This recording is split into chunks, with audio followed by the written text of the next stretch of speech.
hari ini Anda juga bisa pada hadir ya. Saya mohon nanti kalau pukul 4 itu sudah siap hadir ya, jangan pukul 4 nunggu lagi gitu ya. Ya. Kepada mahasiswa Aslam ini dari mana? Dari UPI nih?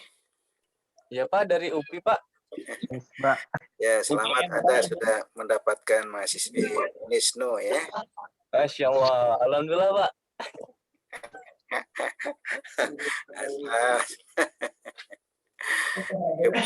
Kata Riki Saputra itu bukan Uninus, katanya tapi Unisnu ya. Dari NHI Pak itu mah Pak. Warna biru jasternya juga. Oke. Oke teman-teman, mari kita awali kuliah kita dengan sama-sama baca basmalah. Bismillahirrahmanirrahim. Tampilan pertama siapa sekarang? Siapa saya Pak? Ayo silakan. Siapa? Jangan lama-lama ya waktunya ya, jangan sampai lebih, nanti di stop kalau lama-lama. Siapa? Sesuai dengan apa yang sudah ditulis oleh Anda. Siapa? Silakan. Mungkin dibuka dulu oleh moderator atau gimana Pak? Langsung aja lah moderator kalau tidak ada mah. Baik.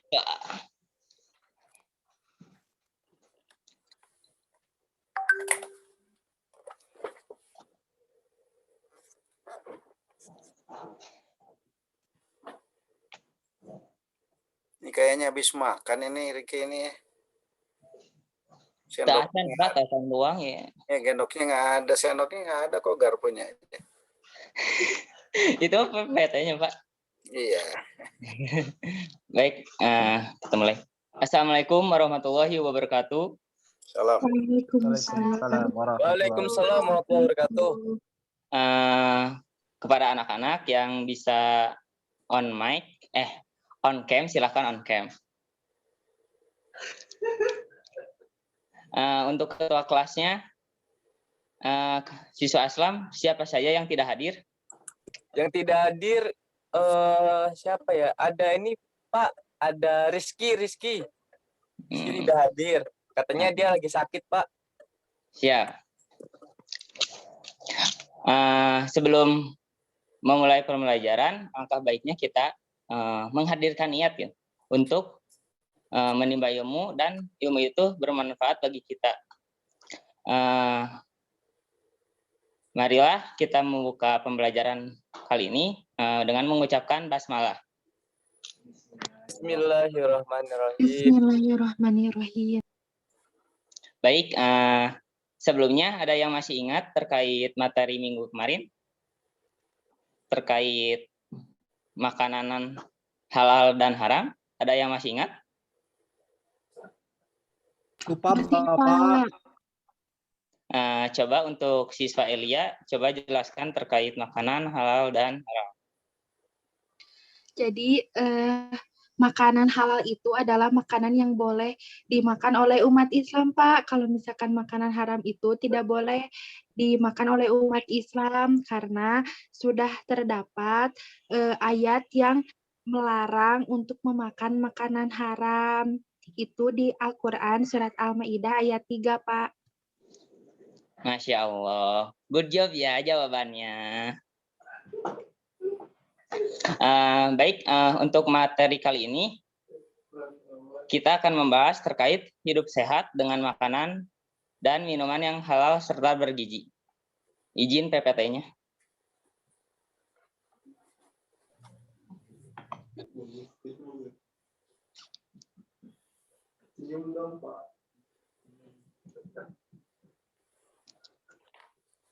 Lanjut. Bapak minta tolong, ada yang bisa membacakan terkait surat yang ada di PPT? Aku, Pak. Silahkan untuk siswa Salma. Baik, Pak. A'udzu billahi minasyaitonir rajim. Bismillahirrahmanirrahim. Fakulu mimma razaqakumullahu halalan thayyiban washkuru ni'matallahi in kuntum iyyahu ta'budun. Sama artinya enggak, Pak? Bentar, nanti dulu. Boleh, Pak? Bacaannya bagus sekali ya. Oke, Pak. Ada yang bisa bantu lagi Bapak untuk membacakan artinya? Saya Pak. Silahkan untuk siswa Anur. Ya Pak. Artinya, maka makanlah yang halal lagi baik dari rezeki yang telah diberikan Allah kepadamu, dan syukurilah nikmat Allah jika kamu hanya kepadanya saja menyembah. Terima kasih Anur untuk membantu Bapak. Selanjutnya next.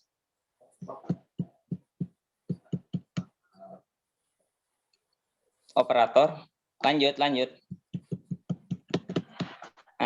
Terkait dari surat tadi, jadi Allah itu telah memberikan kepada kita rezeki yang sangat banyak itu. Jadi tak terhitung nilainya. Seperti bumi yang seisinya dianugerahkan kepada manusia. Kemudian dalam ayat ini juga Allah menyuruh kita untuk memakan dan meminum minuman sehat dan bergizi. Kenapa? Supaya bisa gitu memudahkan kita dalam kehidupan sehari-hari, karena makanan yang penuh dengan kandungan gizi dan nutrisi bermanfaat baik untuk tubuh.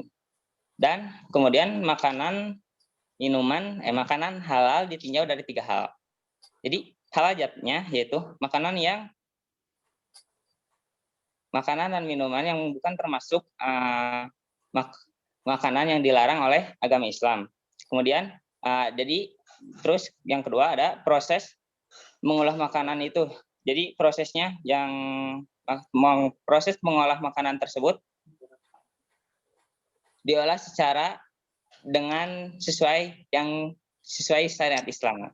Kemudian 3, halal cara mendapatkannya gitu. Jadi makanan yang halal itu dilihat dari cara kita mendapatkannya, seperti kita jual beli. Jadi jangan mencuri.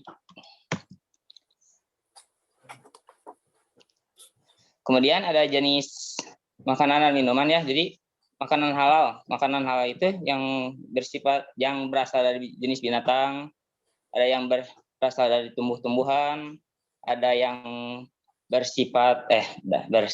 yang berasal dari hasil produksi gitu. Kemudian ada makanan haram pun sama gitu. Jadi makanan haram pun ada yang berasal dari binatang, berasal dari tumbuh-tumbuhan, berasal dari cara produksinya. Nah, ini ada yang jadi surat tadi itu mengajarkan atau membiasakan kita seorang muslim untuk mengonsumsi minuman serta makanan yang halal. Kenapa? Supaya mendapatkan ridha Allah gitu. Karena jika kita memakan minuman haram, kita tidak akan diterima ibadahnya gitu. Kemudian yang kedua, karena kita memakan makanan halal, maka bisa memiliki akhlakul karimah serta terjaga kesehatannya gitu.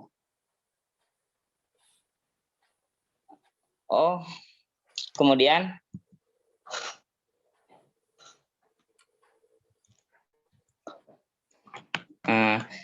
sekian dari Bapak untuk presentasi kali ini, dan jangan lupa untuk kalian membuat resume terkait materi sekarang dan membaca materi yang akan dipelajari. Sekian, terima kasih. Wassalamualaikum warahmatullahi wabarakatuh. Waalaikumsalam warahmatullahi wabarakatuh. Atur nuhun Pak Rifki. Terima kasih Pak. Terima kasih Pak atas pemateriannya. Lanjut Pak, Islam sama saya ya. Oh iya, mangga. Oke. Tadi kita setelah mendapat pencerahan yang begitu bagus ya dari Pak Guru kita, Guru Riki, tentang makanan sehat, halal dan bergizi. Nah, selanjutnya kita akan mendapatkan pematerian dari Ibu Syifa Fitria. Mangga kepada Ibu Syifa, apa ada? Udah ada? Ada. Ininya belum ada ya, PPT-nya. Ya, PPT-nya. Mau menjelaskan tentang apa Ibu Syifa? Tentang puasa. Oh, Insya Allah puasa ya. Bentar lagi puasa ya. Jadi ini cocok banget buat teman-teman simak ya. Benar banget. Buka terlebih dahulu aja ya sambil menunggu PPT-nya. Oh, mangga, Bu. Bismillahirrahmanirrahim. Assalamualaikum warahmatullahi wabarakatuh, anak-anak. Waalaikumsalam warahmatullahi wabarakatuh, Bu. Warahmatullahi wabarakatuh, Bu. Apa kabar hari ini? Alhamdulillah luar biasa. Allahu Akbar. Alhamdulillah ya, semoga kita sehat selalu, agar kita semangat untuk menuntut ilmunya. Sebelum kita mulai pembelajaran, alangkah baiknya kita baca doa terlebih dahulu ya. Aduh, aing teh baca doa. Berdoa dimulai. Bismillahirrahmanirrahim. Om Swastiastu, Namo Buddhaya. Ya, terima kasih Elia. Nah, yuk yang bisa aktifkan kameranya, silahkan diaktifkan ya, biar Ibu bisa mengecek kehadiran kalian, dan juga Ibu bisa melihat wajah-wajah cantik dan ganteng-gantengnya nih anak-anak Ibu. Dan oh ya, jangan lupa juga ya, isi absensi di Google Form yang sudah Ibu kirim di grup, di WhatsApp grup ya. Iya, Bu. Nah, minggu lalu Ibu sudah membahas tentang puasa wajib, sudah syarat-syarat wajib, syarat sunnah, rukun puasa, dan hal-hal yang membatalkan. Nah, next ya.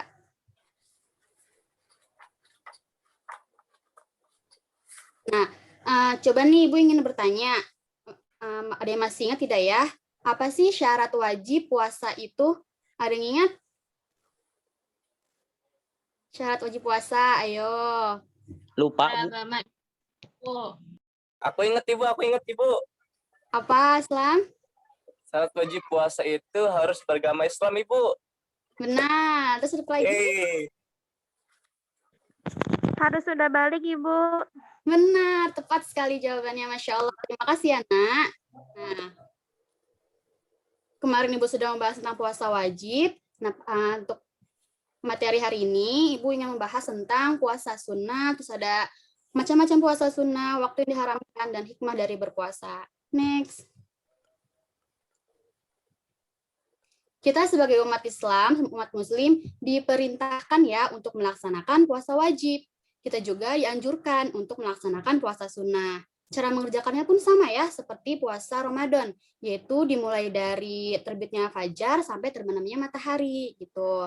Yang pada intinya puasa sunnah itu tidak diwajibkan untuk umat Islam. Namun apabila kita mengerjakannya, akan mendapatkan pahala. Tapi kalau kita tidak mengerjakannya, tidak akan mendapatkan dosa. Nah, kemudian next, ada macam-macam nih puasa sunnah. Pertama, ada puasa Syawal. Puasa Syawal ini adalah puasa yang dilaksanakan sesudah tanggal 1 Syawal. 1 Syawal itu adalah apa ya? 1 Syawal itu merupakan di mana kita merayakan Idul Fitri gitu, Lebaran. Nah, setelah Lebaran baru kita boleh melaksanakan puasa Syawal. Jumlahnya itu ada 6 hari ya. Cara mengerjakannya pun boleh berturut-turut atau juga boleh selang-seling. Misalkan hari ini puasa, besok tidak, besok lagi puasa atau tidak gitu.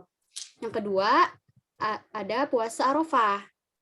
Nah, puasa Arafah ini dilaksanakan pada tanggal 9 Zulhijjah, di mana orang-orang yang sedang melaksanakan ibadah haji di Mekah itu sedang melaksanakan wukuf di padang Arafah gitu. Tetapi orang-orang yang di sana yang sedang melaksanakan ibadah haji itu tidak disunahkan gitu.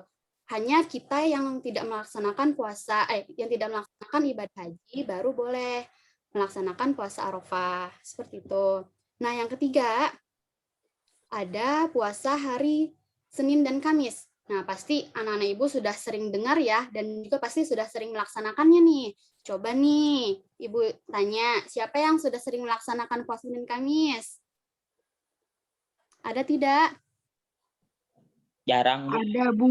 Belum, Ibu. Ada, Bu. Alhamdulillah. Tahu, Bu.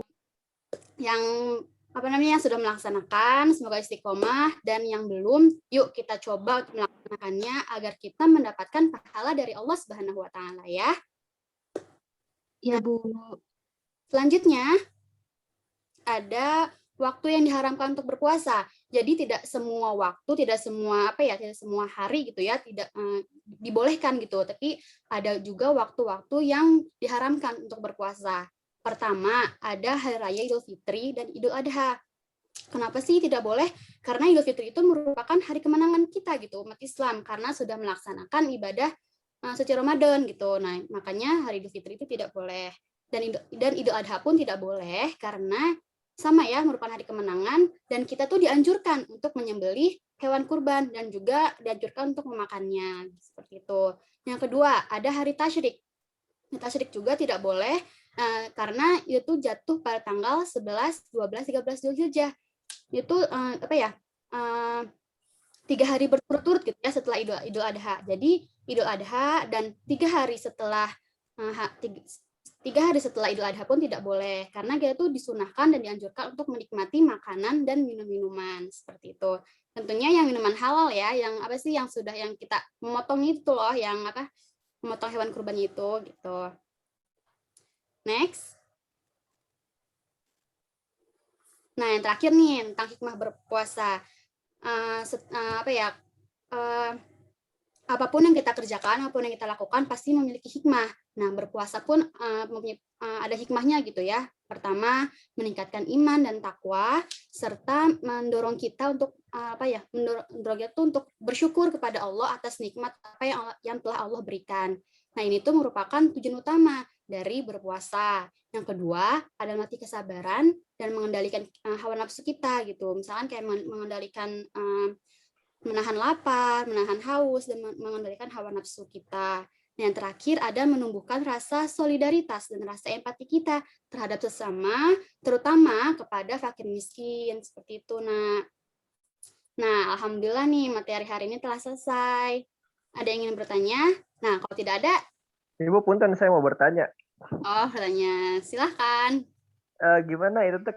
Saya tuh pernah dengar katanya kalau hari Jumat tuh nggak boleh puasa, Bu ya. Kenapa itu? Nah, iya, hari berpuasa pun tidak boleh. Hari Jumat pun tidak boleh gitu ya. Karena hari Jumat itu merupakan hari kemenangan, hari raya gitu, hari raya umat Islam di setiap pekannya gitu. Kan beda ya, kayak Idul Fitri, kayak Idul Adha itu mah merupakan hari kemenangan hari kemenangan umat Islam. Tapi kalau Jumat itu merupakan hari raya bagi umat Islam. Kan kalau Sabtu itu hari raya buat orang Yahudi, Minggu itu hari raya untuk orang Nasrani. Nah, Jumat itu tidak boleh. Tuh. Kalau ingin melaksanakannya, misalkan sebelum hari Kamis puasa, Jumatnya boleh gitu. Jadi jangan berpuasa diawali dengan hari Jumat gitu, Jumatnya aja gitu. Itu tidak boleh. Seperti itu, Nak. Gimana? Oh, oke, Ibu, makasih. Iya, terima kasih juga. Ibu izin bertanya, Ibu. Iya. Kalau misalkan di hari Jumat itu pas kita puasa Daud, masih boleh, Bu? Boleh. Oh, boleh. Karena kan sebelumnya kita, dan itu juga rangkaian puasa Daud gitu ya, selang-seling gitu. Pasti juga ada hari di mana itu di Jumat puasa, atau juga minggu depannya Jumatnya itu tidak puasa gitu. Itu, Nak. Nah, karena waktunya sebentar lagi habis ya, kita jawab soal dulu nih, ada 2 soal. Mas, masih pada ingat nggak yang tadi Ibu jelaskan nih? Pertama, ada puasa sunnah yang dilaksanakan 6 hari. Setelah hari raya Idul Fitri itu puasa apa ya? Syawal, Bu. Syawal, Masya Allah, tepat sekali jawabannya. Nah, yang soal kedua nih, yang merupakan hari yang diharamkan untuk berpuasa. Tadi hari apa aja ya? Hari tasyrik, Bu. Hari tasyrik, Bu. Idul Adha sama Idul Fitri, Bu. Iya, benar sekali. Nah, Elia, Dita, sama Aslam. Nah, alhamdulillah, terima kasih anak-anak. Materi hari ini telah selesai dan materi puasa pun telah selesai.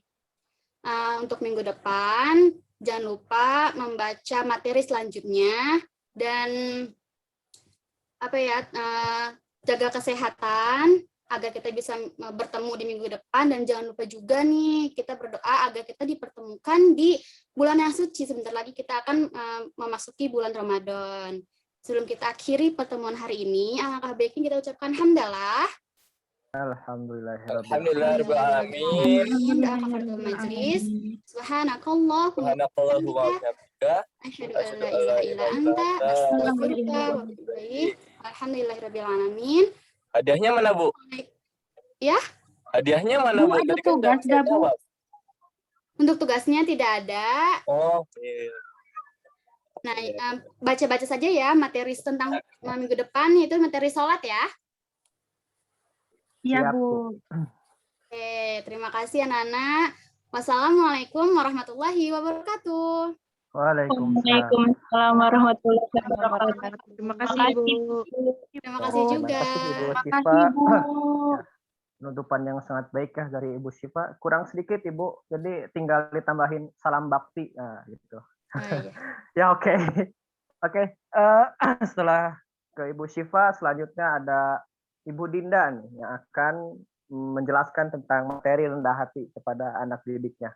Pada anak didiknya dimohon dipersiapkan ya, kondisi hati, mungkin kondisi fisik buat menuntut ilmu bersama Ibu Dinda. Mangga kepada Ibu Dinda.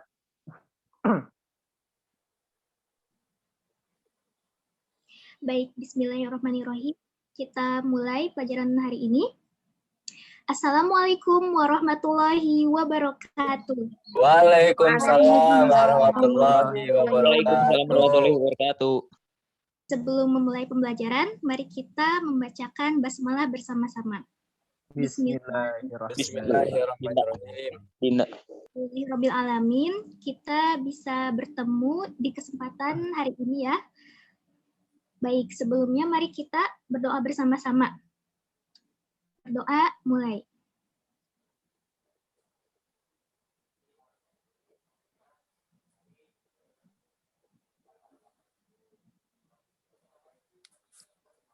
Berdoa selesai.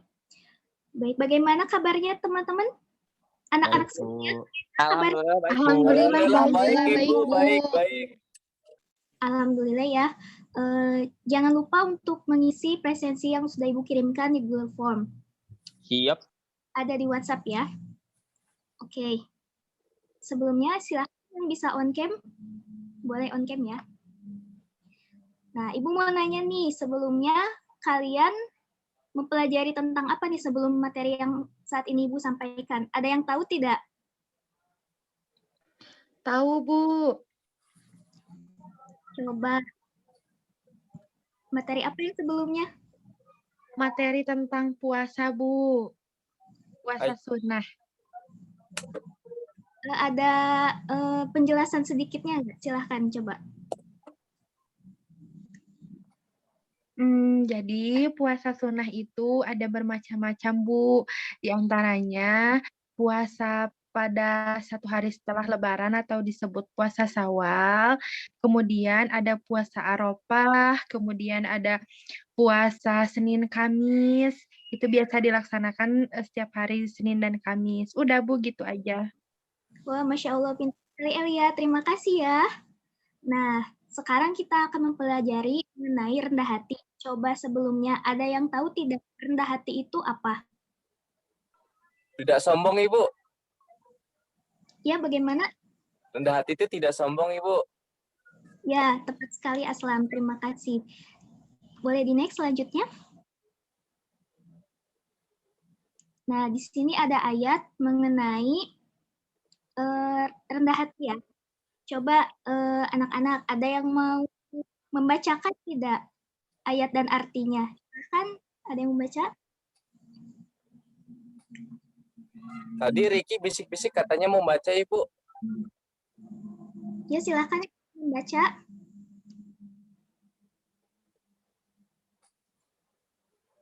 Nanti Ibu kasih nilai nih. Aku aja, Bu. Iya, boleh, silahkan.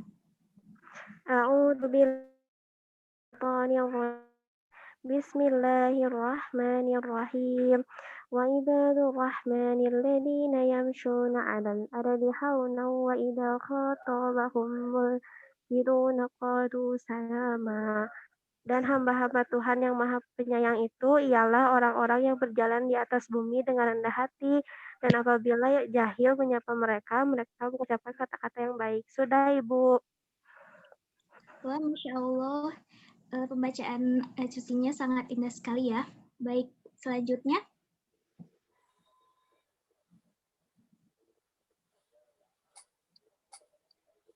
Nah, ada yang tahu nggak nih perbedaan dari dua gambar ini tuh apa sih?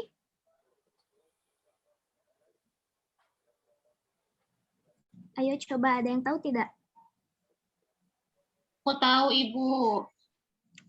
Ya, apa coba Ayla? Yang sebelah kiri sombong, yang sebelah kanan rendah hati. Iya, tepat sekali. Coba perbedaan mendasarnya, ada yang tahu tidak? Apa sih perbedaan dari sifat sombong dan rendah hati itu? Kalau sifat sombong itu sifat yang jelek, Ibu, dengan sifat rendah hati sifat yang baik. Exactly, tepat sekali Aslam.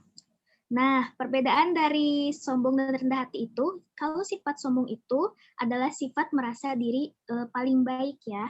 Nah, sedangkan kalau rendah hati itu merupakan sifat yang tidak merasa bahwa diri itu lebih baik. Nah, kalau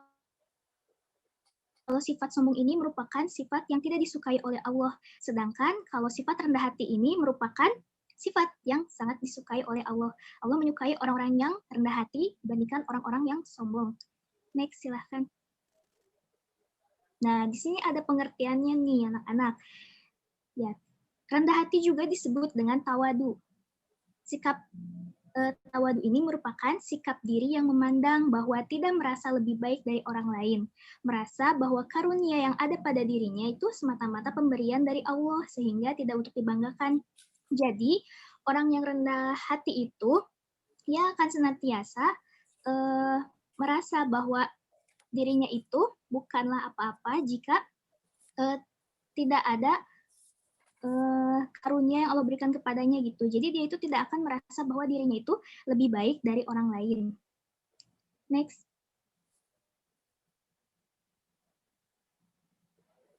Nah, selanjutnya ada yang tahu nggak perbedaan gambar ini tuh apa?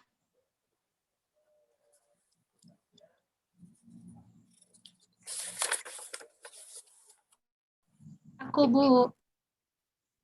Iya, boleh silahkan. Kalau yang sebelah kiri itu rendah hati. Kalau misalkan yang sebelah kanan itu rendah diri, bukan Ibu? Iya, great, Bulan. Betul sekali. Jadi yang sebelah kiri itu merupakan gambar rendah hati ya. Dan yang di sebelah kanan itu rendah diri. Nah, apa sih perbedaannya dari rendah hati dan rendah diri itu? Nah, kalau rendah hati itu, dia itu akan mengerahkan potensi yang dimilikinya untuk membantu dan ingin selalu menjadi orang yang bermanfaat.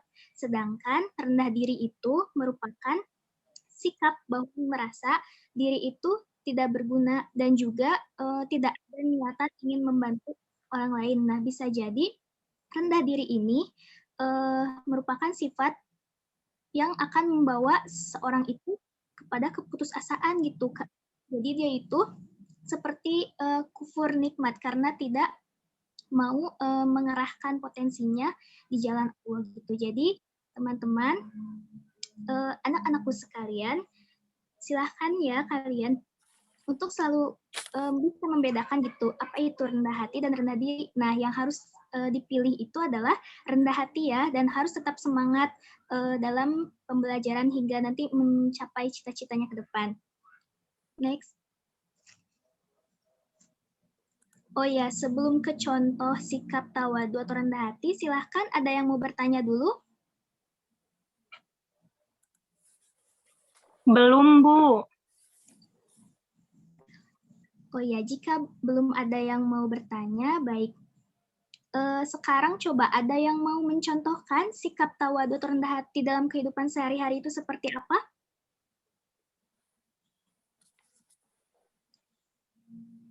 Kalau rendah hati biasanya orangnya murah senyum, Bu. Mungkin. Ya, great. Betul sekali, Agung. Ada lagi yang mau mencontohkan? Suka menolong, Bu. Ya. Coba ada lagi? Tidak suka pamer, Bu. Ya, betul sekali. Ini siapa yang mau jawab? Salma, Bu. Oh, keren Salma jawabannya. Tepat sekali. Nah, apa sih contoh sikap dari tauhid dan rendah hati sendiri yang dicontohkan oleh Rasulullah? Nah, ketika dahulu itu Rasulullah selalu pernah bertemu dengan seorang Yahudi yang buta matanya. Tetapi Rasulullah selalu memperlakukan orang Yahudi itu dengan sikap kasih sayang. Meskipun orang Yahudi tersebut selalu mengejek kepada Rasulullah gitu. Nah, Rasulullah itu setiap hari selalu memberikan makanan hingga menyuapi orang Yahudi tersebut. Tetapi tetap saja orang Yahudi tersebut itu mengejek Rasulullah karena tidak tahu bahwa sesungguhnya yang memberikan makanan itu adalah Rasulullah yang selalu diejeknya. Nah, dari cerita ini kita dapat mengambil makna bahwa orang yang rendah hati itu selalu kasih sayang pada sesama meskipun kepada orang yang selalu menghardik gitu. Next.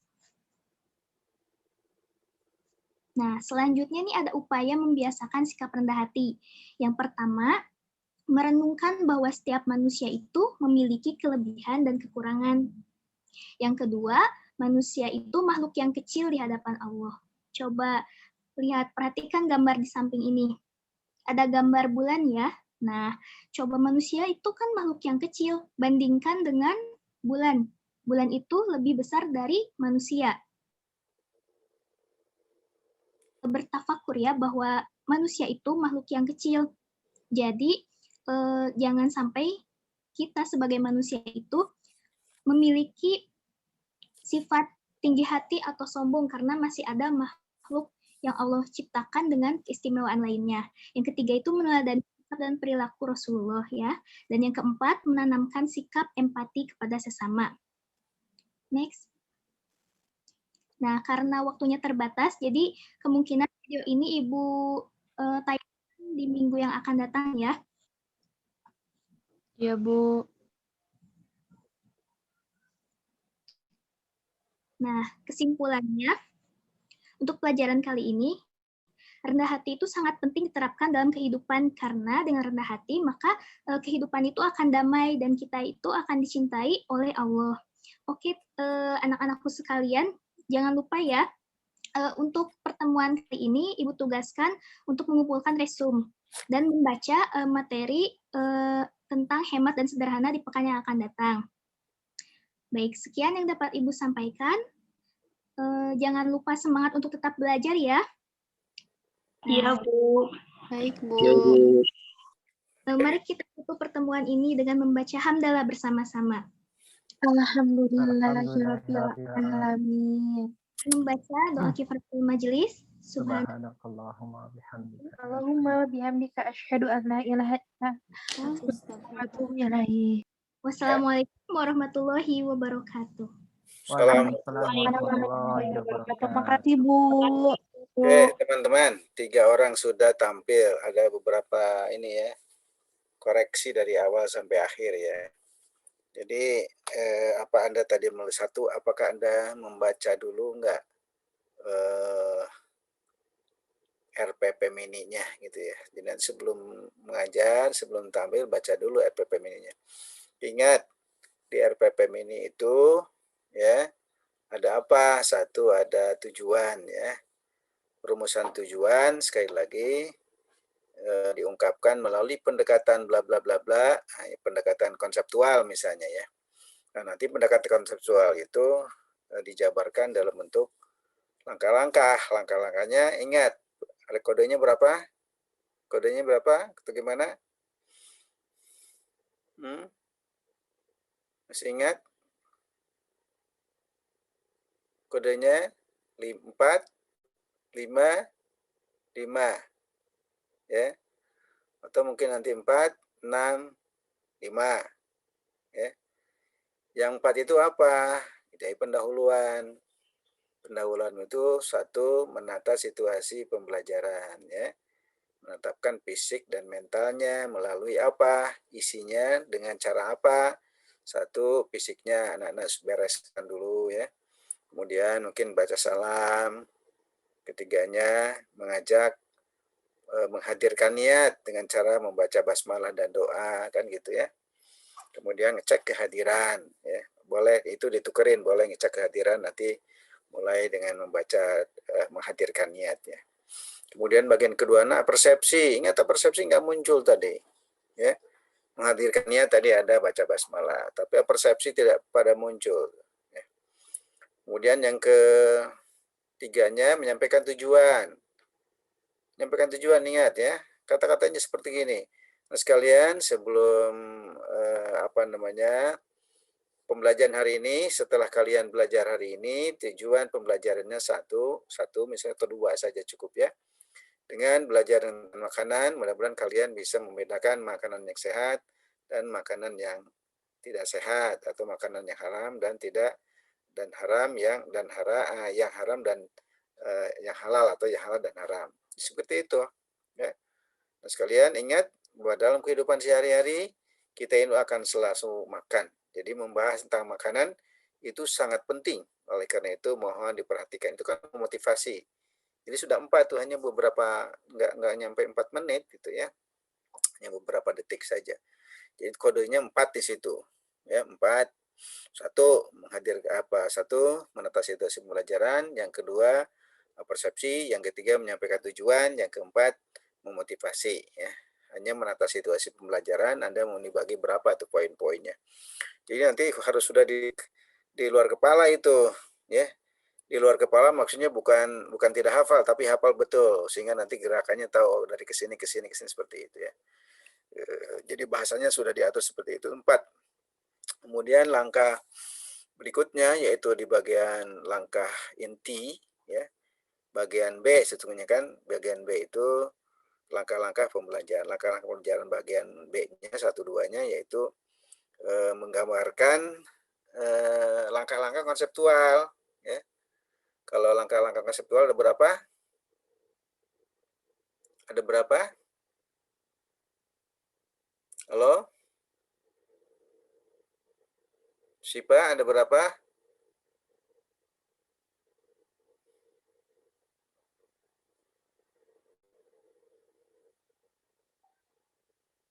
Ada berapa teman-teman?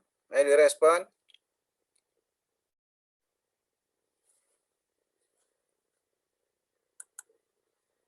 Ada berapa?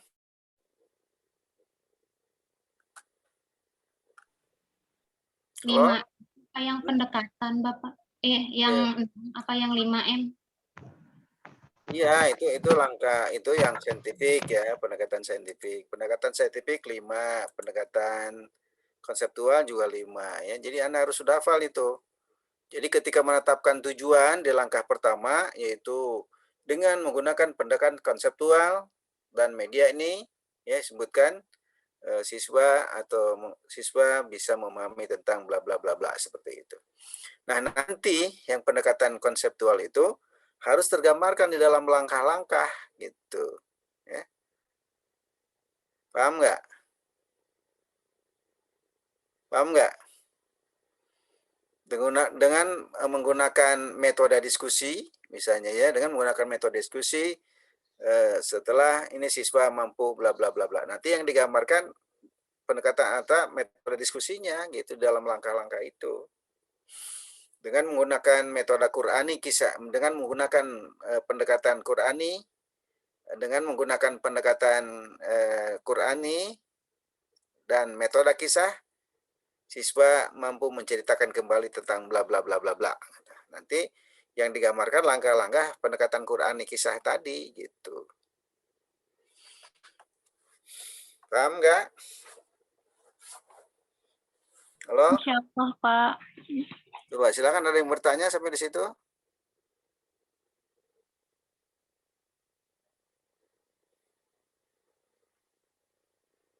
Halo?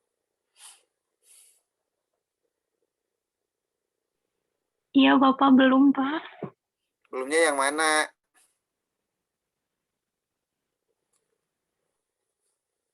Belumnya yang mana? Belum ada pertanyaan, Pak. Bukan, pertanyaan saya paham nggak yang dimaksud dari langkah-langkah pembelajaran? Oh, insya Allah, Pak. Agung, Bukan, halo Pak. Agung, Ya, gimana? Paham nggak? ya Pak, insya Allah Pak. Tapi Pak, kalau misalnya yang mengelola kelas itu masuknya bagian kemana Pak? Yang keterampilan mengadakan variasi, mengelola kelas. Ya, itu nanti ditampilkan dalam kegiatan inti. Jadi itu kan keterampilan tadi harus sebetulnya bisa saja nanti di mana di pendahuluan pun bisa. Jadi semua keterampilan mengajar itu bisa dilakukan di mana saja gitu, ya, harus dimunculkan. Hanya maksud saya ketika Anda menuliskan langkah-langkah pembelajaran itu tentu harus sesuai dengan pendekatan dan metode yang sudah disebutkan dalam tujuan tadi gitu. Jangan sampai begini. Misalnya Anda menuliskan pendekatan konseptual, tapi dalam langkah-langkahnya tidak menggambarkan langkah-langkah konseptual gitu. Anda menyebut misalnya dalam RPP itu langkah-langkah pendekatan saintifik, tapi dalam langkah-langkah tidak ada kata-kata saintifiknya, misalnya seperti itu. Harusnya sepadan gitu. Paham maksud saya nggak? Baik Pak. Makanya tadi misalnya kode 5455, maksudnya 455 apa? Oh, jadi langkah pendahuluan ada 4 langkah, yang intinya kan gitu. Oh, langkah inti ada 5, kenapa? Karena saintifik atau pendekatan konseptual kan gitu. Nanti 5 lagi yang bagian akhir, 5 yang bagian akhir apa? Tadi kan 1 merangkum misalnya, guru atau siswa bersama guru menyimpulkan hasil pembelajaran. Kemudian yang kedua memberikan evaluasi. Ya, ketiga memberikan tindak lanjut itu bukan tugas. Kemudian yang keempat memberikan memberitahukan, menginformasikan materi yang akan datang. Kemudian kelimanya yaitu menutup pembelajaran. Kalau mau ditambah boleh memberikan nasihat-nasihat yang kira-kira aktual. Bisa 6, bisa 5, bisa 5, bisa 6. Yang keenamnya baru Anda menutup dengan bacaan hamdalah dan doa, kan begitu. Gitu ya. Sudah bisa ini enggak? Bisa terpikirkan oleh Anda? Iya Pak, cukup Pak. Cukup terbayang Pak. Elia? Pak, iya Bapak. Gimana Elia? Insya Allah bisa memahami Pak. Mohon maaf ini kamera Bapak sedang dicas dulu HP-nya. Pakai HP, nggak pakai laptop? Iya Bapak, laptopnya lagi rudet. Laptopnya lagi ditukerin ya, tapi belum datang hasil penukarannya ya.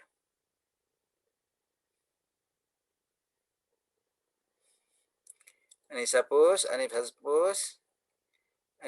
gimana Anissa Pus? Iya Pak.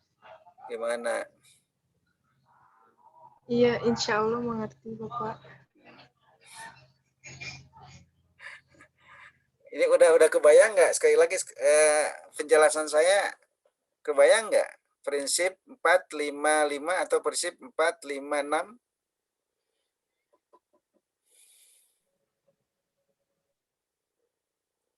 Bayang nggak? Cukup terbayang Pak. Pak. Ya, itu supaya maksud saya supaya terbiasa, oh langkah ini. Jadi langkah tentu saja nanti Anda bisa berimprovisasi ya.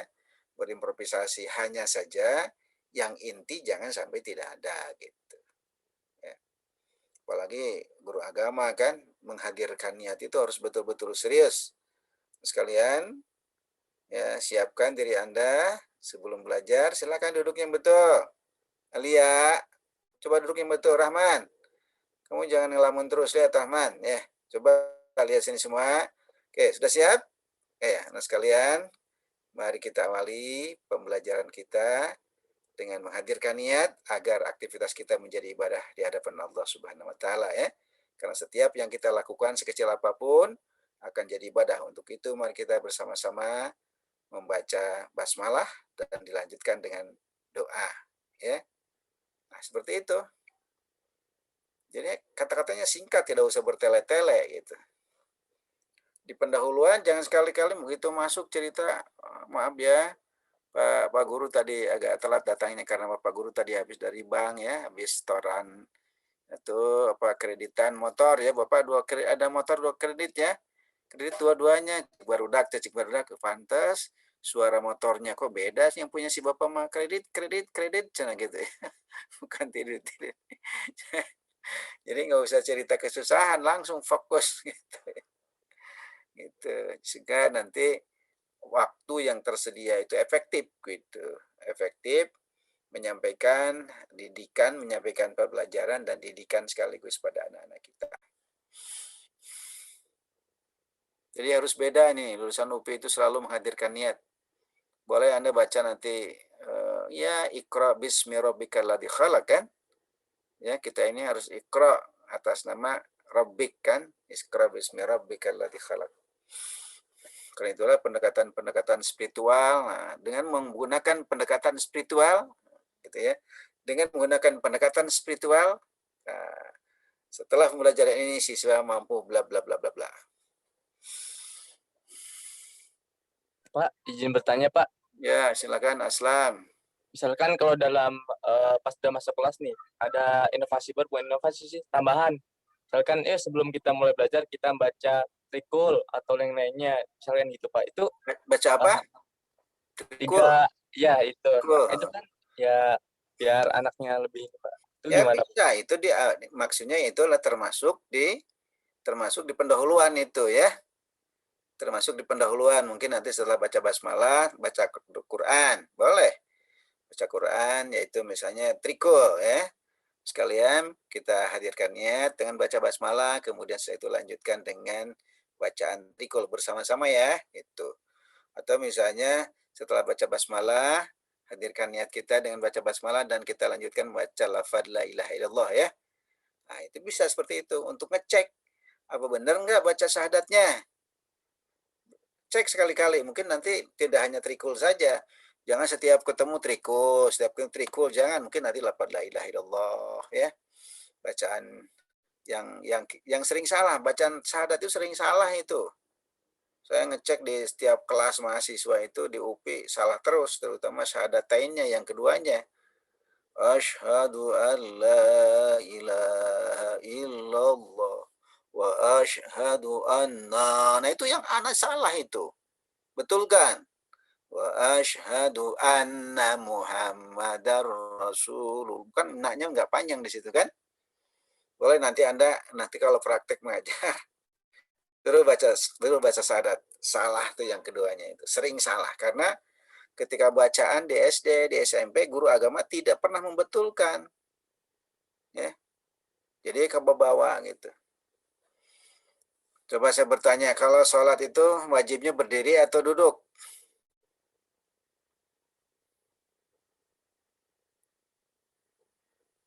Berdiri, kalau sholat berdiri. Kalau tidak mampu berdiri? Bisa duduk, Pak. Bisa duduk. Kalau tidak bisa duduk? Berbaring. Berbaring. Berbaring, Pak. Boleh sambil tidur nggak? Boleh. Enggak, Pak, enggak berbaring. Ya, hati-hati nanti. Nggak boleh tidur, Pak. Ya nggak boleh. Itu selalu ada jawaban kayak gitu. Artinya apa? Guru agama ngajarkannya salah. Bahwa sholat wajib itu boleh sambil tidur. Enak banget. Terutama sholat isya, sholat subuh ya. Sambil tidur, Allahu Akbar, langsung ngapalin kho ya. Gitu. Jadi hati-hati menjawabnya. Karena konsep tidur dengan berbaring itu berbeda. Ini contoh kesalahan-kesalahan yang biasa sering terbawa sejak di SMP, di SMA. Kenapa? Karena guru agama mengajarkannya salah konsep gitu. Jadi sekalian, kalau tidak bisa berdiri silakan duduk. Kalau tidak bisa duduk juga boleh tidur. Aduh, guru agama menerangkan sholat seperti sambil tidur, gimana itu? Nah, jadi yang boleh adalah sambil berbaring atau sambil terlentang, ya. Tidur tidak boleh, sekali lagi. Diingatkan tuh. Oke, ada lagi yang bertanya silakan.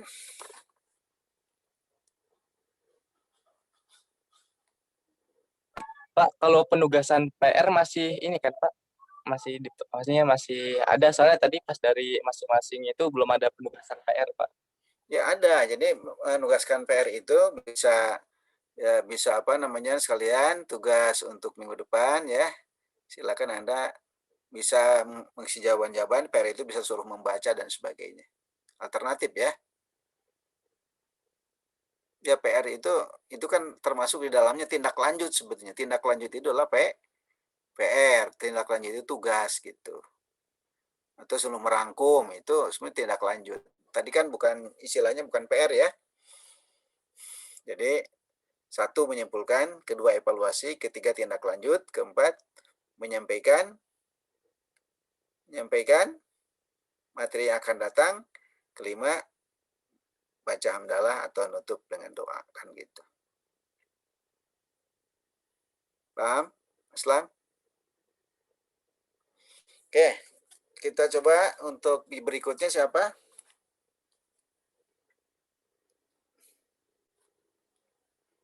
Berikutnya siapa? Aila, Pak. Ail? Aila. Silakan Ail.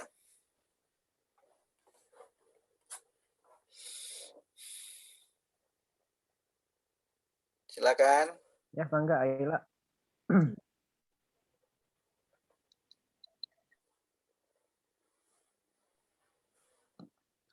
Ya. Bismillahirrahmanirrahim. Assalamualaikum warahmatullahi wabarakatuh. Waalaikumsalam warahmatullahi wabarakatuh. Yang Ibu sayangi semuanya, mudah-mudahan selalu diberikan kesehatan ya. Nah, untuk memfokuskan diri kita semuanya, yuk yang masih pada buka Facebook di laptop atau di HP-nya atau buka media sosial lainnya, yuk ditutup dulu. Kita sama-sama fokuskan diri kita siapkan diri kita untuk sama-sama fokus di room meeting kali ini. Oke? Oke. Nah, sekarang Ibu pengen tahu nih, kira-kira ada yang nggak masuk nggak? Kalau dilihat dari daftar penghubungnya sih, kira-kira semuanya pada hadir ya, nggak ada yang nggak hadir. Nah, kalau semuanya udah siap, udah pada tutup kan media sosialnya, yuk kita sekarang fokus di room meeting kali ini untuk sama-sama belajar PAI. Oke. Nah, sebelum kita mulai, yuk kita sama-sama hadirkan niat hari ini kita sama-sama untuk belajar, untuk mengharapkan ridhonya Allah Subhanahu wa Ta'ala. Nah, sebelum memulai, alangkah lebih baiknya kita sama-sama membaca bismillah dulu ya, membaca basmalah dulu. Yuk, bismillahirrahmanirrahim. Oke, nah sebelum masuk ke materi pembahasan kali ini, kira-kira nih ada yang masih ingat nggak pembelajaran yang udah kita bahas di minggu lalu? Ada yang masih ingat? Kalau nggak ada, Ibu kasih clue-nya. Kemarin kan kita sudah belajar mengenai pengertian iman kepada Nabi dan Rasul. Ayo, kira-kira ada yang bisa jelasin apa itu iman kepada Nabi dan Rasul? Ada nggak? Itu Ibu percaya bahwa Nabi dan Rasul itu utusan Allah Ibu yang menyebarkan agama Islam Ibu? Jawaban yang sangat tepat, Aslam. Bagus sekali. Yang lainnya ada yang ingin berpendapat juga? Kalau nggak ada, jadi ya betul sekali ya yang sudah Aslam jelaskan, yang sudah Aslam utarakan tadi, bahwa iman kepada Nabi dan Rasul merupakan kita meyakini bahwa Nabi dan Rasul adalah para utusan Allah yang ditugaskan untuk menyampaikan wahyunya, agar kita semua umat muslim dapat bahagia dunia akhirat dan karena Nabi dan Rasul menyampaikan ajaran Islam. Oke, nah sekarang kita akan membahas setelah kita mengetahui apa itu pengertian dari iman kepada Nabi dan Rasul, sekarang kita bahas sifat wajib, mustahil, dan jaiz para Nabi dan Rasul. Kira-kira ada yang tahu nggak nih, kenapa hari ini kita harus membahas, kenapa sih kita hari ini harus membahas sifat para Nabi dan Rasul? Kira-kira ada yang tahu nggak kenapa kita harus mengetahui dan mempelajari itu? Ada yang tahu, ada yang mau jawab? Coba, kalau nggak ada yang mau. Rasul adalah tauladan, Bu. Apa Rahman? Karena Rasul adalah suri tauladan umat Islam, Bu, atau umat manusia, Bu. Iya, jawaban yang bagus sekali, sangat tepat. Hebat sekali Rahman, terima kasih sudah menjawab. Iya, benar banget ya, karena sekarang kita tuh Karena apa sih pentingnya itu? Kenapa kita harus mempelajari ini? Tujuan kita hari ini kita ingin mengetahui sifat-sifat wajib yang harus kita teladani, sifat-sifat mustahil yang tidak ada pada diri Rasulullah, sehingga kita harus menghindarinya, sifat jaiz para nabi dan rasul. Oke, lanjut ke pembahasan selanjutnya. Ayo, di next, boleh di next, tolong moderator. Nah, pertama kita bahas sifat wajib dan sifat mustahil nih. Nah, sifat wajib, kira-kira ada yang pernah dengar nggak apa aja sifat wajib para nabi dan rasul? Langsung di-on kan ya mic-nya kalau ada yang mau jawab. Sidik. Iya, betul. Yang pertama adalah sidik. Sidik adalah artinya, ada yang tahu gak nih? Ada yang mau jawab? Apa arti Jujur. apa? Jujur. Iya, betul banget. Semuanya pada pintar, jawabannya tepat-tepat, jujur atau berkata benar. Nah, kan sifat wajibnya adalah sidik atau berkata jujur atau berkata benar ya, karena Rasulullah itu selalu para nabi dan rasul itu selalu menyampaikan kebenaran, tidak pernah menyampaikan hal-hal yang bohong. Nah, kalau sifat wajibnya adalah sidik atau jujur, berkata benar, kira-kira ada yang tahu nggak sifat mustahil atau sifat yang tidak ada pada dalam diri nabi dan rasul? Ayo, ada yang bisa jawab? Udah ada clue-nya loh tadi. Ada yang bisa jawab nggak? Kizib, Bu, kizib. Benar banget. Sekali lagi poin plus buat Rahman karena sudah berani menjawab berkali-kali. Ya, sifat yang mustahilnya adalah sifat kizib, yaitu artinya berbohong. Nabi dan para rasul itu tidak mungkin mengatakan kebohongan. Ayo, di next lagi. Tolong di next lagi. Nah, yang selanjutnya ada yang tahu sifat yang kedua apa yang wajib? Nah, sifat yang kedua itu yang wajibnya adalah artinya yaitu adalah dapat dipercaya. Artinya para nabi dan rasul Allah itu mereka itu adalah orang-orang yang dapat dipercaya karena ya tadi yang di awal seperti yang Ibu sudah jelaskan di awal, karena para nabi dan rasul selalu menyampaikan kebenaran. Nah, contohnya nih Ibu punya gambar. Ada yang bisa coba diperhatikan gambarnya. Ini kira-kira ada yang bisa simpulin nggak apa makna atau pesan dari gambar yang ada di layar ini? Saya, Bu. Apa? Islam, boleh dijawab. Jadi yang pakai baju ungu itu mengembalikan uangnya, Ibu. Iya. Itu uang kembaliannya, mengembalikannya. Dan yang bapaknya terima kasih. Nah, betul sekali. Nah, seperti itu. Jadi kalau misalnya kita menjadi orang yang dapat dipercaya, orang-orang senang dan orang-orang tuh merasa kita tuh orang yang baik, yang layak untuk diamanahi lagi, untuk dipercaya di hal-hal yang lainnya. Nah, kalau sifat wajibnya amanah, berarti sifat yang mustahilnya apa? Ada yang tahu? Khianat bukan? Bu. Khianat, Bu. Kalian sekali, kalian benar-benar hebat. Jawabannya adalah khianat. Jadi Nabi dan Rasul itu tidak mungkin bersifat khianat atau tidak dapat dipercaya karena Nabi dan Rasul itu kan berkatanya selalu benar. Jadi tidak mungkin Nabi dan Rasul itu bersifat khianat. Oke, selanjutnya. Nah, yang ketiga, ada yang tahu lagi nggak nih? Ibu pengen tahu. Balik, Bu. Bukan, Bu. Apa, Nenden? Fatona deh. Tablik. Iya. Benar banget, Nenden. Hebat. Nah, sifat yang selanjutnya adalah sifat tablik, artinya menyampaikan. Karena Nabi dan Rasulullah itu selalu menyampaikan apa yang telah diutus kepada mereka, kepada para umatnya. Terus yang ketiga, nah kalau sifat tablik itu merupakan sifat wajib, berarti sifat mustahilnya apa? Ada yang tahu? Hitman, Bu. Hitman, Bu.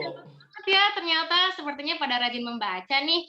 Ya, betul sekali. Sifat mustahilnya adalah kitman atau artinya itu tidak menyembunyikan. Jadi tidak mungkin dong Nabi dan Rasul itu selalu menyembunyikan apa yang telah diwahyukan kepada mereka. Oke, selanjutnya. Nah, yang terakhir nih, ada yang tahu nggak sifat wajib dan mustahil? Sifat wajibnya dulu, ada yang tahu nggak apa? Fatonah, Bu. Ya, Masya Allah, pintar-pintar sekali ya anak-anak Ibu. Ya, Fatonah itu artinya ada yang tahu Fatonah apa sebelum Ibu jawab? Cerdas. cerdas ya sama Benar, Bu. yang sekarang sedang hadir, kalian semua benar banget jawabannya. Fatona itu artinya cerdas. Jadi para nabi dan rasul itu merupakan orang-orang yang cerdas, tidak hanya cerdas secara intelektual tapi juga secara emosional. Jadi kita memang harus meneladani sifat-sifat para nabi dan rasul. Nah, kalau misalkan Fatona nih cerdas nih sifat wajibnya, kalau mustahilnya berarti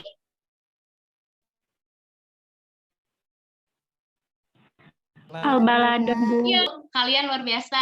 Nah, sifat mustahilnya berarti balada, artinya bodoh. Nabi dan Rasul itu tidak mungkin. Masa seorang penyampai, seorang pemberi penyampai wahyu, masa kepada umatnya, masa seorangnya bodoh, kan nggak mungkin. Nah, selanjutnya, next.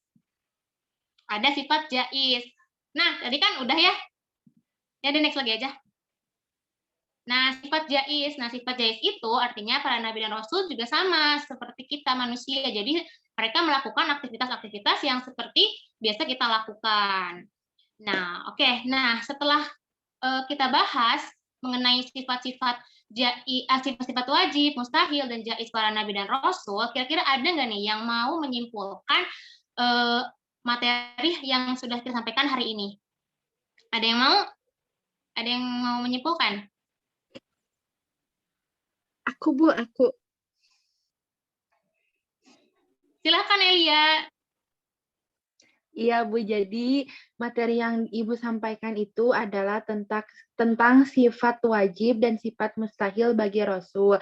Jadi sifat mustahil dan sifat wajib bagi Rasul itu masing-masing ada 4, Bu. Sama barusan yang dijelasin terakhir sifat jaiz. Udah, Bu. Wah, pintar banget ya. Berarti tandanya Elia sudah mengerti dan tadi memperhatikan Ibu. Terima kasih ya, Elia. Sama, Bu. Mengetahui pembelajaran hari ini, Ibu sangat mengharapkan kepada anak-anak semua yang telah kita pelajari hari ini, yang baiknya tolong diteladani ya dalam kehidupan sehari-hari, kalian terapkan, dan yang buruk-buruknya yang tadi seperti sifat mustahil itu jangan diterapkan ya, atau dihindarkan. Nah, untuk minggu depan, Ibu ada tugasnya itu kalian membuat mind mapping ya, dan juga jangan lupa minggu depan kita akan membahas materi selanjutnya, yaitu kisah dakwah para nabi dan rasul. Udah cukup sekian saja ya dari Ibu, mudah-mudahan ini menjadi manfaat, dan mudah-mudahan semuanya selalu diberikan kesehatan. Kita tutup pertemuan kali ini dengan membaca hamdalah. Sama-sama ya. Alhamdulillah. Alamin. Makasih, Bu. Wassalamualaikum warahmatullahi wabarakatuh. Waalaikumsalam warahmatullahi wabarakatuh. Terima kasih banyak, Bu. Ya, terima kasih ya. ya. Siapa barusan? Elia ya? Aila, Bu. Aila, Pak. Bagus ya, hanya Aila nanti tinggal nama apa? Tinggal nama mempraktekkan yang lainnya. Dari sisi langkah-langkah tadi sudah hampir lengkap ya, hanya keterampilan-keterampilan mengajarnya itu harus ditambahkan, misalnya apa, variasi memberikan reinforcement tadi sudah muncul, tapi harus variasi ya. Kemudian cara mengelola kelas, kalau perlu Anda ini kan dipraktekkan. Oke. Aslam kamu kok ngelamun terus, perhatikan Aslam. Nah, itu kan sebetulnya dalam rangka mengelola kelas ya, seperti itu sebetulnya. Oke, tadi sudah bagus ya. Oke, lanjutkan yang berikutnya. Oke, Pak. Ya, selanjutnya ada penampilan dari guru favorit anak-anak nih, Pak Rahman. Mangga Pak Rahman. Oh, Pak Rahman ya. Pak Rahman yang mana ini, yang Bandar Tahu bukan? Favorit, Pak.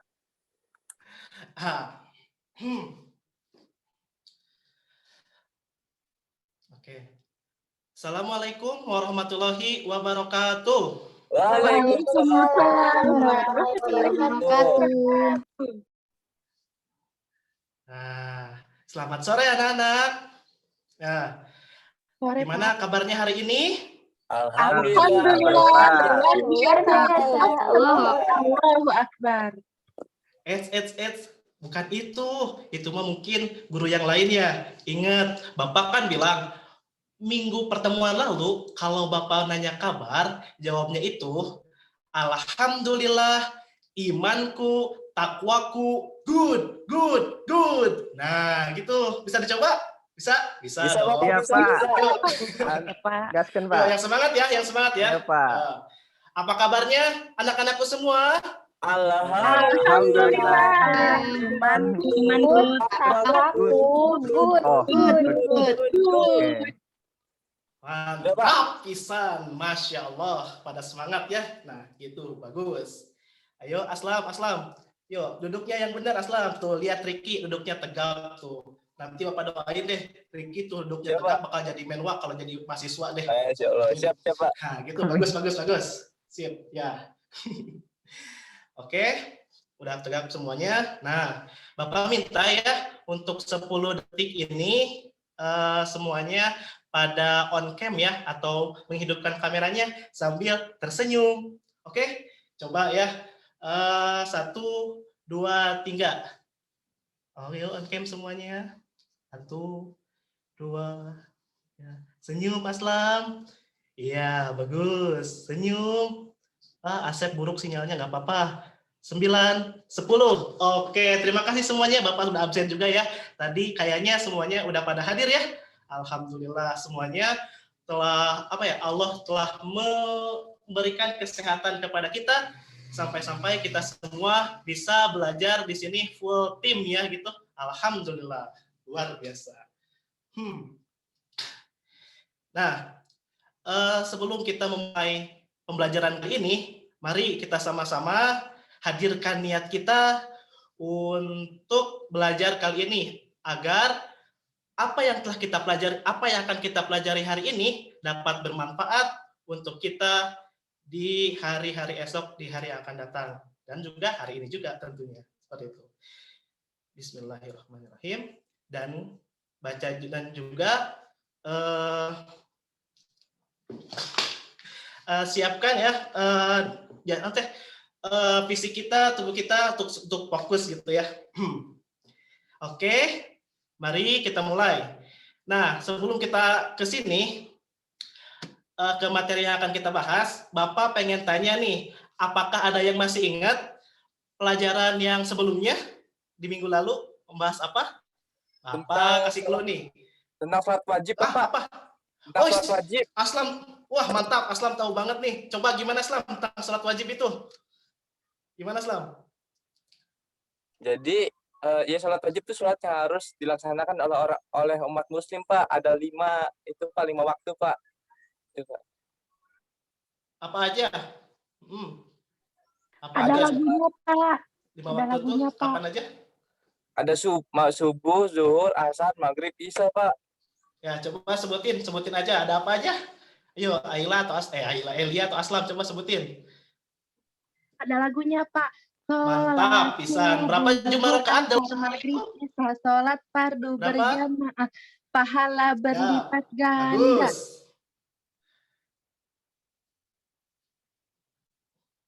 Pak, kayaknya delay, Pak.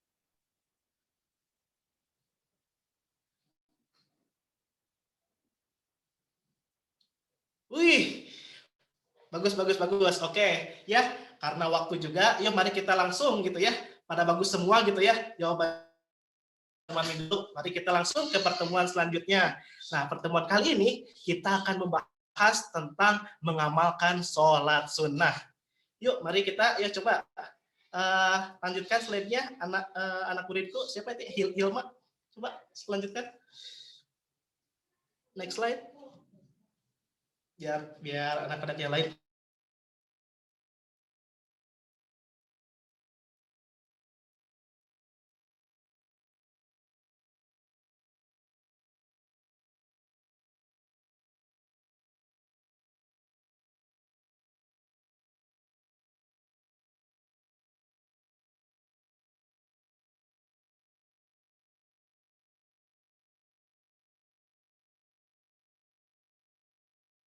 Pak Rahman, mana Pak Rahman? Punten Pak, nampilin video Aduh, ya. Bapak gangguan sinyal, Pak. Maaf. Aduh, gangguan sinyal. Ya, nggak apa-apa. Kita lanjut aja ya. Nah, coba Hilma tampilkan videonya. Udah Bapak kirim ya ke Hilma tadi. Ada? Coba sebelum itu, Bapak pengen tayangkan sebuah video singkat. Cuman beberapa detik kok. Coba di file yang lainnya. Ada nggak videonya? Hilma? Hah? Cek? Hilma ada? Halo, cek. Suara Bapak ada? Ada Pak, ada Pak. Benar, Pak. Cek, Ada cek. Pak. Hilmanya nggak tahu kemana Pak. Cek, Tun. Hilmanya nge-lag Pak. Cek, Tun. Duh, maaf di Bapak lagi hujan. Beri gangguan sinyal tuh. Nah, ada nggak videonya Hilma? Nggak ada ya? Ya sudah, nggak apa-apa. Nah, jadi Bapak itu mau nampilin video. Di video itu ada sebuah lubang. Nah, lubang itu di baju. Lubang itu dijahit sama kita, gitu ya. Dijahit sampai yang bolong itu menjadi bagus, gitu ya. Di video itu tuh kayak gitu. Nah, mana slide-nya nggak ada. Slide-nya mana ya? Gangguan.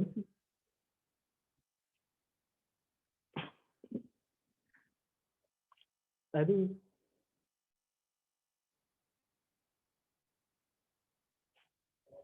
kacau. Pak boleh lanjut dulu nggak? Ini gangguan Pak. Aduh. Yang lain dulu deh. Dari Hilmanya Bapak, Hilmanya juga masih itu. Oh ini udah Bapak. Aduh, ini gimana ya? Waktunya udah mau habis juga. Next slide, next slide. Aduh, pada banyak gangguan nih. Boleh lanjut ke ini nggak tuh? Boleh lanjut ke guru yang lain dulu nggak? Ini itu udah Bapak, itu udah bisa Bapak. Masih ada tambahan waktu Pak. Sampai jam kayaknya 6. ini nggak rubah-rubah. Juga.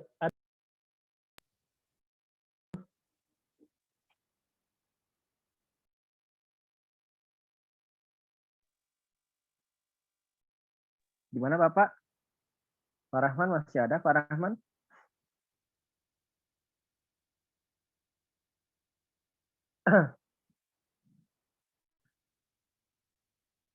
Bapak, sepertinya Pak Rahman gangguan sinyal. Lebih baik dilanjutkan dulu ke Bapak atau Ibu selanjutnya. Bapak Aslam ya? Terang siapa? Lia? Ini Pak Rahmannya lagi gangguan sinyal Pak. Iya, sekarang lanjutkan yang lain. Oh, lanjut aja ya? Oke. Sip. Lanjutnya ada Bapak Aslam. Mangga Bapak Aslam. Mangga pada Bu Hilma udah. Oke, silahkan. Tes suaranya jelas? Jelas Pak. Oke. Ya, bismillahirrahmanirrahim. Assalamualaikum warahmatullahi wabarakatuh. Waalaikumsalam warahmatullahi wabarakatuh. Masya Allah, luar biasa gitu dong jawabnya, mantap tuh kan. Ini baru murid Bapak nih. Ya, sebelum kita mulai ke pelajaran, Bapak mau tanya nih ya. Di seminggu lalu kita belajar tentang apa kira-kira, tentang materi yang sudah Bapak jelaskan. Coba ada yang tahu nggak? Kira-kira. Kalau sekarang kan tentang minuman keras, judi, dan pertengkaran. Nah, minggu sebelumnya Bapak telah menjelaskan tentang sesuatu. Ada yang masih ingat? Makanan halal bukan Pak? Bukan Nah, halal biasanya. Keren banget. Siapa tadi? Saya Pak Agung Pak. Ananda Agung ya? Iya, mantap Ananda Agung. Bisa bagus. Ya, materi sebelumnya Bapak telah menjelaskan tentang makanan haram dan halal. Oke, bagus ya. Kemudian di pertemuan kali ini, Bapak akan menjelaskan tentang menghindari minuman keras, judi, dan pertengkaran. Yang dimana nanti ketika kalian sudah mengetahui tentang materi ini, di kehidupan kalian nanti kalau kalian lagi main, kalian harus menghindari yang namanya minuman keras. Kalian nggak boleh mabok. Terus kalian juga harus menghindari namanya judi dan juga pertengkaran atau perkelahian. Gitu ya. Nah, sebelum kita mulai ke materi, mari sama-sama kita buka dengan mengucapkan lafaz basmalah bersama-sama. Bismillahirrahmanirrahim. Terlalu itu siapa? Ananda Rahman itu masih belum siap itu. Tolong dong dirapikan dong. Ananda Rahman. Mana Ananda Rahman, kok tidak ada? Sinyal Pak, katanya Pak. Oh, sinyal, oke. Itu Adinda Novi, nampak bengong-bengong. Ayo perhatikan Bapak dulu dong. Adinda Novi. Nah, gitu, bagus. Harus fokus ya. harus fokus gitu, nggak boleh bengong ya, karena gini materi sangat bagus banget. Kita harus serius untuk mempelajarinya. Oke. Nah, ini di slide pertama yang sudah Papa jelaskan sebelumnya akan mempelajari tentang menghindari minuman keras, judi, dan pertengkaran. Lanjut, next selanjutnya. Nah, di sini pastinya kalau kita membahas tentang suatu masalah, pasti ada dalilnya dong. Dan kalian percaya bahwasanya ternyata minuman keras ini tuh ya dilarang oleh agama, yaitu ada dalam Quran Surat Al-Maidah ayat 90. Ayo siapa yang bisa membacakan ayat ini? Kalau nggak bisa nanti Bapak tunjuk satu loh. Mangga mau Adinda maupun Ananda, mau laki-laki perempuan, dipersilakan. Tinggal dibaca aja ayat Al-Qur'annya. Ada yang bisa?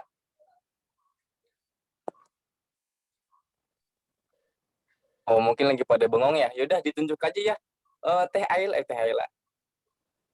Adinda Ayla, mangga Adinda Ayla dibaca dong itu apa ayat Al-Qur'annya. Bapak Ayla Elia, Pak. Elia, Pak. Elia, lupa. Bapak lupa soalnya namanya sama gitu, ketukar-tukar gitu. Iya, Pak. A'udzu billahi minasyaitonir rajim. Bismillahirrahmanirrahim. Ya ayyuhalladzina amanu innamal khamru wal maisir wal ansab wal azlamu rijzum min amali syaitani fajtanibuhu la'allakum tuflihun. Artinya, hai orang-orang yang beriman, sesungguhnya meminum homer, berjudi, berkorban untuk berhala, mengundi nasib dengan panah adalah termasuk perbuatan setan. Maka jauhilah perbuatan-perbuatan itu agar kamu mendapat keberuntungan. Oke, Masya Allah. Adinda Ila luar biasa banget membaca Al-Qur'annya, sangat luar biasa. Sangat bagus banget, sangat merdu. Kita doa sama-sama semoga Adinda Ila menjadi wanita yang soleha, menjadi kebanggaan bagi agama nusa dan bangsa dengan tadi ya doa yang sangat bagus sekali. Ya, ini tentang dalil tentang minuman keras. Lanjut, next selanjutnya. Nah, kemudian tadi mengenai tentang dalilnya, Bapak akan menjelaskan mengenai pengertian dari minuman keras itu sendiri ya. Yang pertama, meminum sesuatu yang memabukkan seperti tuak, khamar, tigu, dan lain-lain. Jadi kalau kalian menemukan minuman yang seperti tadi yang sudah Bapak sebutkan, maka itu termasuk minuman yang memabukkan. Itu harus dihindari ya. Yang kedua, bahwasanya apabila kalian meminum minuman keras, maka itu termasuk perbuatan keji dan perbuatan setan. Jadi setan itu menjerumuskan manusia agar minum minuman seperti itu. Kemudian dijelaskan bahwasanya meminum sesuatu yang tadi itu adalah hukumnya haram. Jadi kalian ketika nanti sudah beranjak dewasa harus meninggalkan minuman seperti ini. Karena apa? Karena nanti dampaknya akan tidak baik atau dampaknya akan negatif. Lanjut. Nah, lalu bagaimana Pak cara menghindarinya? Ya, cara menghindari agar kita terhindar dari meminum minuman keras. Yang pertama, kita harus meningkatkan iman dan takwa kita kepada Allah Ta'ala. Jadi nanti kalau Agung kalau misalkan diajak oleh temannya, Agung, minum. Agung kalau cara menghindarinya harus dengan bertakwa dan beriman. Itu harus paham bahwasanya minuman itu haram. Malah Agung harus menasihati temannya itu, jangan nggak boleh minum gitu ya Agung ya. Oke, nanti kalau udah dewasa. Nah, kemudian yang kedua, bergaul dengan teman yang soleh dan soleha gitu ya. Jadi Agung nanti harus berteman dengan Asep, karena Asep itu terkenal dengan soleh. Asep itu orang yang taat agama, harus teman dengan soleh. Kalau soleha misalkan Novi harus berteman dengan Novi, nggak apa-apa, baik. Yang ketiga, ingatkan diri sendiri bahwa dampak dari meminum keras sangatlah fatal. Dampaknya itu apa? Bisa sakit tenggorokan, sakit lambung, nanti bisa jadi malah meninggal dunia. Itu nauzubillah ya. Jadi kita harus sama-sama menghindari yang namanya minuman keras. Lanjut. Nah, kemudian selain minuman keras, kita akan bahas mengenai judi. Di sini ada dalil tentang larangan berjudi itu ya. Mungkin Bapak bacakan saja karena waktunya sudah mepet. Auzubillahi minasyaitonirrajim. Bismillahirrahmanirrahim. Innama yuridu syaitanu ayyuki'a bainakumul adu wal baghdha'a fil khamri wal maisiri wa yusaddakum an dzikrillah wa anis shalah fahal antum muntahun. Artinya, dengan minuman keras dan judi itu, setan hanyalah bermaksud menimbulkan permusuhan dan kebencian di antara kamu dan menghalang-halangi kamu dari mengingat Allah dan melaksanakan sholat, maka tidaklah kamu mau berhenti. Quran Surat Al-Maidah ayat 91. Itu dalil tentang berjudi. Lanjut, next. Nah, kemudian ada mengenai pengertian tentang berjudi. Apa itu pengertian berjudi? Yaitu memperoleh sesuatu dengan sangat mudah tanpa kerja keras atau mendapat keuntungan tanpa bekerja. Contohnya nih, jangan Agung udah sering. Contohnya itu Zenito. Zenito itu suka main remi, suka main judi, suka main gaple. Nah itu nggak boleh. Kalau dalam gaple itu dia akan kalau menang dia akan mendapatkan uang misalkan 100.000. Itu nggak boleh karena itu termasuk judi. Itu ya nggak boleh ya Zenito ya. Awas saja kalau sampai masih berjudi. Kemudian yang kedua, pengertiannya itu mewajibkan menyerahkan harta bagi yang kalah dan mengut harta bagi yang menang. Jadi kalau pihak yang kalah itu harus ngasih hartanya, ngasih uang. Harus kan nanti kan dikumpulin di satu nih antara dua pihak yang menang sama kalah. Nah, yang kalah harus memberikan harta kepada yang menang. Nah, itu tidak diperbolehkan dalam Islam. Kenapa? Karena sangat mudah banget. Itu nggak harus bekerja, cuman main keplak-keplak itu doang. Itu hoki pun bisa jadi. Itu ya kita nggak boleh namanya berjudi. Lanjut. Nah, di sini ada namanya ciri-ciri judi. Nah, yang pertama itu setiap pihak mempertaruhkan harta atau manfaat. Tadi misalkan uang, atau taruhkan mobil, taruhkan motor, taruhkan tanah dan sebagainya, itu tidak diperbolehkan. Kemudian disertai 2 orang atau lebih. Jadi kalau judi itu ya harus 2 orang, harus ada namanya lawan. Kalau sendirian itu namanya bukan judi, itu nggak bisa namanya sendirian. Masa main judi sendirian itu gimana coba? Yang ketiga, pihak yang menang akan memperoleh harta atau manfaat dari semua pihak yang kalah, gitu ya. Jadi ciri-ciri judi itu yang tadi, kalau ada yang menang dikasihin semuanya, dikasihin yang tadi yang ditaruhkan, itu ciri-ciri judi. Nah, lanjut. Nah, kemudian ada mengenai dampak negatif jadi berjudi. Jadi kalau kalian nanti malah berjudi itu banyak banget dampak negatifnya, bahkan tidak ada namanya dampak positif. Nggak ada pokoknya. Nanti kalau Elia mungkin berjudi itu nggak ada namanya dampak positif Elia ya. Nggak ada namanya, pasti dampaknya negatif. Yang pertama itu menghabiskan banyak uang. Misalkan itu siapa namanya? Nanda mau judi, mau namanya taruhan, ngambil uang 100.000, ceplok. Nah itu kan banyak uang, itu yang bukannya uang buat makan, buat jajan, tapi malah ditaruhkan dan malah kalah. Itulah. Nah itu yang malah tidak diperbolehkan ya. Lanjut, mengenai lupa waktu nih, Nanda nih main karena keseringan, karena apa ya, karena kecanduan, jadi pas sholat tuh menunjukkan jam 3, nantilah jam 4 aja. Nah itu lupa waktu karena harus menang. Kemudian mendorong pelaku berbuat jahat.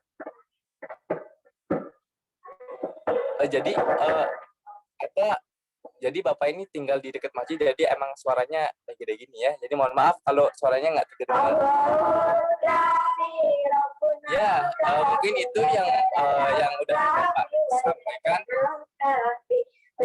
Suaranya jelas nggak? Jelas, Pak.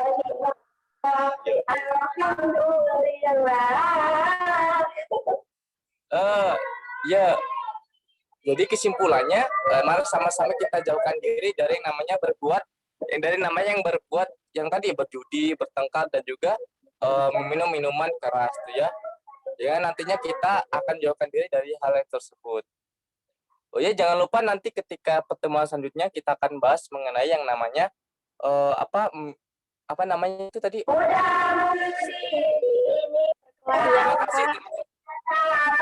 kasih ya. Punten Pak, dekat masjid. Ya, terima kasih ya Bapak Aslam. Ya. Allah sekali pematerian. Oke, tadi Pak Aslam sambil menyanyi ya, sambil bernadas ya. Ya, selamat, pinter menyanyi ya, kebetulan dekat masjid. Oke, sekalian udah berapa orang nih? 6 ya? 5 Pak, karena Pak Rahman kan tadi gangguan. Ya, 6 dengan Rahman kan? Harusnya 6 dengan Rahman. Ya, 6 berarti sudah 6 ya. Kayak gimana Pak nanti rekamannya? Ya, nanti boleh kalau mengulang nanti aja di ujung ya. Nanti setelah teman-teman selesai, Rahman boleh mengulang ya. Oke, sekalian sudah mulai nampak ya. Tadi ada Saudara Aslam, ada apa namanya, ada secara sengaja bagaimana menata situasi pembelajaran ya. Jadi mengelola kelas. Nah itu dimunculkan, walaupun mungkin itu tidak pada sebenarnya ya. Tidak pada sebenarnya, jadi silakan diungkapkan. Oke teman-teman, tadi ada yang sudah ngechat sampai 5.25 katanya. Oke, kita akan lanjutkan kembali minggu depan untuk pelatihan praktek pembelajaran. Ini Rahman ini di atas genting ini kayaknya. Di sawah Pak, di saung. Di saung. Di mana gitu Man? Di mana, di Tasik? Tasik Pak, di Tasik ya, di Gunung Galunggung. Oh, di Gunung Galunggung ya. Ini kelihatan lagi di atas atap nih. Oke teman-teman, terima kasih atas perhatiannya. Mudah-mudahan nanti yang lain diingatkan pula untuk teman-teman yang belum tampil. Menggunakan kode 566 atau 555 atau 455 456 475 dan seterusnya ya. Jadi itu sangat tergantung pada pendekatan. Karena itu sebelum Anda mulai nanti kalau di RPP-nya coba ditata ulang RPP-nya pendekatannya pendekatan apa. Karena setiap pendekatan dan metode pasti langkah-langkahnya berbeda ya. Berbeda. Jadi Anda jangan terkungkung oleh saintifik. Apalagi ini agama kan, agama mungkin dengan pendekatan saintifik kurang pas ya. Tapi gunakanlah pendekatan-pendekatan Qur'ani misalnya, tapi langkah-langkahnya harus tegas. Misalnya kalau Ibroh mau Ido itu langkahnya gimana ya? Misalnya pendekatan Qur'ani melalui metode kisah misalnya ya. Nah, itu gimana langkah-langkah kisah. Jadi Anda harus pahami dulu itu. Jangan sampai mengatakan metode Qur'ani tapi kisahnya tidak tahu gitu kan. Kan langkah-langkah kisah itu bisa bisa diangkat langkah-langkahnya apa dulu. Misalnya membacakan ayat, menerjemahkan ayat, kemudian menceritakan isi kisah, kemudian nilai-nilai yang diambil dalam kisah itu, seperti itu. Jadi Anda bisa membuat langkah-langkah tersendiri. Saya kira demikian, terima kasih atas perhatiannya. Mudah-mudahan latihan ini semakin mengarahkan kita semua untuk lebih terampil dalam sebuah proses pembelajarannya. Nah, tentu nanti harapannya pada saat Anda praktek mengajar, mudah-mudahan praktek mengajarnya nanti akan luring ya, tidak daring lagi ya. Karena emang tidak daring dengan luring memang agak berbeda sekali ya. Berbeda, bukan pada sesungguhnya. Jadi bagaimana berhadapan dengan anak-anak nanti akan dirasakan oleh Anda. Kalau luring itu pasti bagaimana melatih komunikasi, bagaimana melatih menata situasi, bagaimana mengelola kelas, bagaimana menjelaskan dan sebagainya. Saya kira itu saja. Mari kita sudahi pertemuan hari ini sama-sama baca hamdalah. Alhamdulillah. Assalamualaikum warahmatullahi wabarakatuh. Waalaikumsalam warahmatullahi wabarakatuh.